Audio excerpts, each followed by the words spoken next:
شاعری کا آغاز کیسے ہوا؟ کس کلام سے ہوا؟ کیسے دل میں خیال آیا؟ پہلا شعر کیسے کہا؟ کب کہا؟ کیا وجہ بنی اس کی؟ کیا قلبی کیفیت تھی اس وقت؟ ہاں، وہ جس دور میں شاعری شروع کی اس وقت کیفیات کا تو اتنا پتہ نہیں ہوتا تھا، اور خاص طور پہ قلبی کیفیات کا تو بالکل بھی اندازہ نہیں ہوتا تھا، لیکن یہ ہے کہ شعر سے محبت تھی شروع سے۔ اب یہ نعت خوانی کی جو یہ تو گھر سے ملا اور آگے تربیت ہوتی چلی گئی، لیکن شاعری ہمارے فیملی میں دور دور تک اس کا کوئی نام و نشان نہیں تھا، اور اس کو بھی اگر دیکھیں تو بزرگوں کو تھوڑا سا، والد صاحب کو تھوڑا بہت شوق تھا، وہ کبھی مصرع کہہ لیا کرتے تھے، اور میں نے جو ابتدائی کوئی مصرے ایک دو کہے تو وہ ان کو دکھائے، جس پہ انہوں نے حیرت کا اظہار بھی کیا، لیکن بنیادی طور پہ اصل میں مجھے شعر پڑھنے کا شوق تھا۔ وہ اس وقت ہماری تھوڑی سی وہ پاکٹ منی ہوتی تھی، اور اس میں جتنے پیسے بچتے تھے اس سے کتاب خریدتے تھے، اور کتاب خرید کر اس کو شوق ہوتا تھا کہ جلدی سے اس کو ختم کرنا ہے، پڑھنا ہے، اور وہ پڑھنے کے لیے جب آغاز ہوتا تو کئی دفعہ ایسے ہوتا کہ رات کو پڑھنے کے لیے بیٹھے ہیں اور صبح کی اذان ہو گئی ہے، تو وہ شاعری بنیادی طور پہ پہلے سرایت کی ہے اندر۔ تو یہ بھی قدرت کی طرف سے میں سمجھتا ہوں کہ اللہ تعالیٰ نے ایک تربیت کے عمل سے گزارنا تھا، ایک مطالعے کی عادت ڈالنی تھی، اور اس کے بعد کالج کے زمانے میں شروع ہو گئی تھی۔ ابھی بھی مطالعے کا شوق جاری ابھی ہے؟ تو مطالعے کے بغیر کوئی دن گزرتا نہیں ہے۔ ایسا نہیں ہے کہ جب آپ کو ایک چیز آپ کے مزاج میں گھل جاتی ہے تو پھر اس سے جان چھڑانا۔ پروفیسر انوار مزئی صاحب کہتے تھے جب تک 2 گھنٹے میں مطالعہ نہ کر لوں تب تک جو ہے وہ مجھے مطلب کتابوں کا لمس آپ کی مزاج کا، طبیعت کا، جیسے روزمرہ کے معمولات ہوتے ہیں۔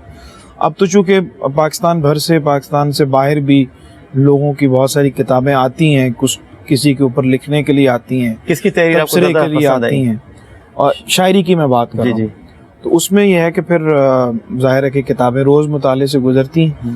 تحریر خورشید گیلانی صاحب کی، اگر مجھے چونکہ کالم بھی لکھتا ہوں تو خورشید گیلانی صاحب کی تحریر مجھے پسند تھی، اور اس کے علاوہ دیگر بہت سارے ہمارے اچھے لکھنے والے ہیں جن سے لکھنے کا تعلق ہے۔ پہلی نعت کون سی کہی آپ نے پھر باقاعدہ؟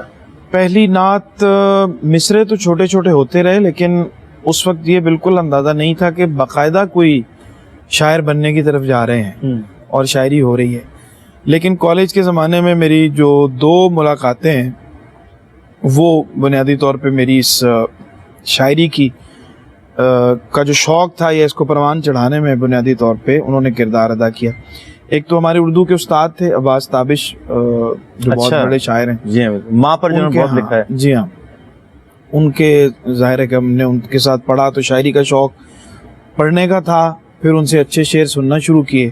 اسی دوران پھر جناب حفیظ طائب رحمۃ اللہ علیہ سے ملاقات ہوئی، تو میری تربیت کا جو بنیادی شاعری کا زمانہ ہے وہ جناب حفیظ طائب کی صحبت ہے، ان کے ساتھ بیٹھنا اٹھنا ہے، اور شاید میں غزل کی طرف چلا جاتا، چونکہ پڑھنے کا بھی غزل ہی زیادہ شوق تھا، شاعری کا شوق آپ کو اس سے ہوتا ہے، لیکن طائب صاحب کے ساتھ تعلق کی وجہ سے میرا وہ مطالعہ، میرا شوق جو ہے نا، وہ ایک نعت میں نے کہا ہے کہ مجھ کو یہ کہہ کے کوئی گنگنا کے بزم غزل سے لایا۔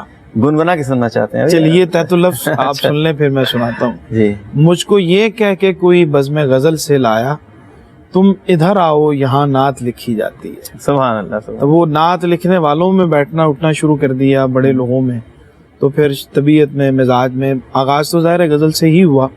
پہلی نعت جو باقاعدہ میں نے پڑھی وہ نوائے وقت کا مشاعرہ تھا، اور اس کے لیے طائب صاحب نے کہا کہ تم نے وہاں نعت پڑھنی ہے، تو وہ بہت بڑا مشاعرہ ہوتا تھا نوائے وقت کا خاص طور پہ، تو وہ میرے لیے بہت بڑی ایک اپرچونٹی تھی جس میں انہوں نے مجھے حکم کیا، قرآن ہو بہو ہے سیرت میرے نبی کی، ضامن فلاح کی ہے طاعت میرے نبی کی، کیوں تشنا لب رہوں گا کیوں نار میں جلوں گا، کوثر میرے نبی کا جنت میرے نبی کی۔ سبحان اللہ۔ یہ وہ باقاعدہ ایک جس کو کہہ سکتے ہیں کہ پہلی نعت تھی جو